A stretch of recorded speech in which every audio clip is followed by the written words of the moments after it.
when he approached furiously, dinuro-duro niya kami, and then sinabihan niya kami na pag hindi niyo ako pagsalitain, manggugulo ako.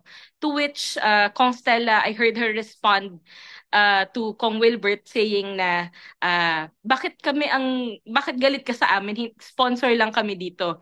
Meaning to say, wala po kaming hold kung sino po ang magsasalita o hindi po magsasalita. But also noting that at the back of my mind, nakapagsalita na po siya, which was the first part of the interpellation, Monday, September 23, if I'm not mistaken. So, he wanted to do another round of interpellations apparently. But we also don't know why sa amin siya galit. At hindi namin alam bakit kami ang dinuduro-duro niya doon at sa amin siya nagrereklamo when in fact we are just sponsors of the agency. We are not part of the Committee on Rules. We are not part of the minority na pwedeng hindi ko alam kung saan galing yung ganong line niya at kung kanino talaga siya galit because we are simply sponsoring the budget of DOH.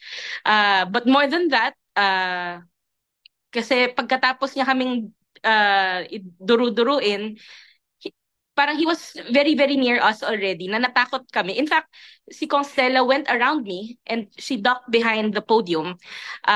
Hindi na yan kita sa camera kasi because what can be seen in the camera was like maybe half of me, just my face. So hindi nakikita what was happening on my right hand. They were very near me to the point na pati po ako, hindi ko sure kung tatakbo ba ako kasi he was very near us. Hindi ko alam kung parang aasultuhin niya si Kong Stella. And so, we were very bothered. I was very bothered personally na ganun ang nangyari at hindi ko alam saan nanggaling yung galit niya sa amin. I mean, hindi ko put two and two together because as I mentioned, we are simply sponsoring the budget of DOH. We are not PhilHealth, we are not DOH, we are just the sponsors of the budget.